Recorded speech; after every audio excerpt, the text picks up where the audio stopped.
This sort of plant here, this is a Buddleia Davidii, this plant actually, there are some clues in that the flower heads are formed at the end of last year's growing wood. So that gives you a clue to the type of plant that this is.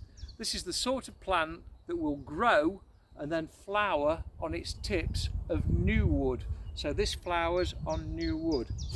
So to prune this one, the first thing the RHS will want you to do is remove the 3 Ds. So the dead, the damaged and the diseased wood need taking out the plant. So I'm going to prune that bit there, that's dead, as is that. Just put that to one side, a bit more dead there. Coming into here, I can see I've got a dead branch there, I'm going to get rid of that. That one there's dead, put all my rubbish in one heap. I've got some dead there, I'm going to get rid of all of that. And that there. There's a bit of damage there, we've pruned that out. Okay, because the plant that flowers on the tips is pruned differently to a plant that flowers down the stem before it grows, we don't need to get too deep with that. But we can prune out the 4th D. My colleague Cindy always said there were actually 4 Ds. There's also one called Damned Ugly. And these are branches that are growing into and crossing. We can get rid of those as well. Get rid of some of the crossing branches. But again, that would be more appropriate when pruning an early flowering plant that flowers on its actual old wood. This is a plant that flowers on new wood, so we're going to treat it differently. Again, we've got our Poirot moustache out, and I'm thinking because it grows and then flowers, it won't hurt it if I cut it quite hard. So I'm going to come down here and I'm going to prune it quite low, this plant. I'm going to prune it, but I'm making sure I'm pruning it just above a viable shoot.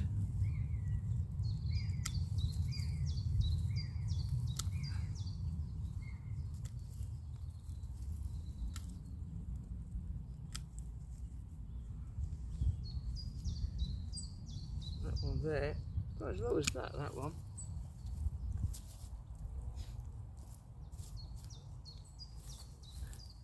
So I've got a nice viable shoot there. I'm going to do that one there.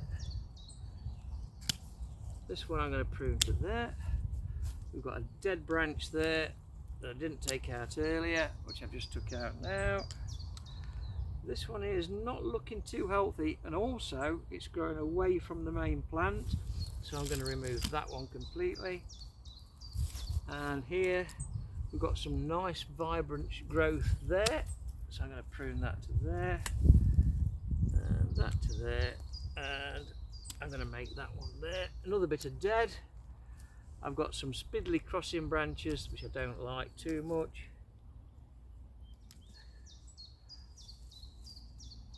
Remove some of the dead.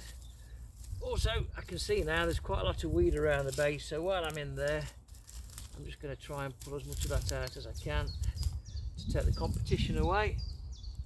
Got another bit of dead there. I'm just going to remove that bit of dead there. And that one down to that bit there. And that bit of dead off the end there. A little bit more dead on that one, but we've got a nice healthy bud there, so I'm going to prune just above the nice healthy bud. And really, that plant will now send new growth out and flower on the tips of that new growth. Don't forget, when doing your assessment, always put your secateurs back together again, or if you're using a saw, keep your rubbish in one place so that you can tidy up quickly afterwards. Being tidy will be part of the assessment. But nuts and bolts of it is, a plant that flowers on its tip, we can cut down quite hard as long as we leave viable growth, and we should always make our pruning cuts just above those viable buds. This Spirea arguta will flower on its old wood. So it's going to flower and then grow. It would not therefore be appropriate to cut this back down hard to viable buds, because you won't get any flower this year if you were to do that. So we treat these plants slightly differently. Again, we remove the 4Ds, the damned ugly, so some crossing branches, trying to open up the middle a little bit, put more of my rubbish to one side again, and some more there. There's a bit of dead there, we're removing a bit of dead. If there's any damaged stems. Okay, there's a bit more crossing. I'm going to remove that one completely, because the way we treat these to maintain them to a certain size is actually to remove 1/3 of the growth each year.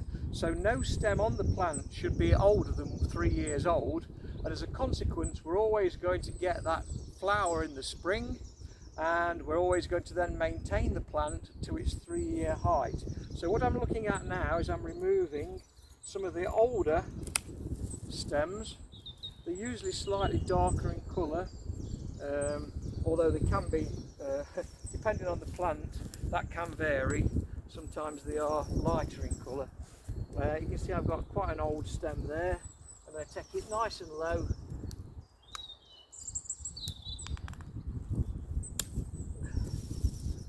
My secateurs, put all my rubbish in one place. I've got a stem there that's crossing. I'm going to remove that. Again, quite low down. And I've got 2 stems doing the same thing there. One of those is crossing again. I'm going to just get in there and remove that there. Okay, any spiddly bits of growth in the middle that aren't going to amount to much now, we can remove some of those just to give it a nice open structure and let some air flow through.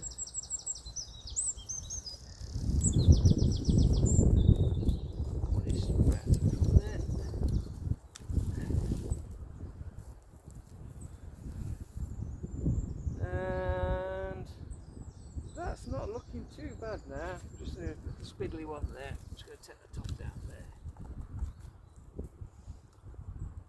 So in a nutshell then, if a plant flowers down the stem and then grows, rather than cut it down like we did the buddleia earlier, we actually thin out 1/3 of the older stems once we've removed the crossing and the dead branches.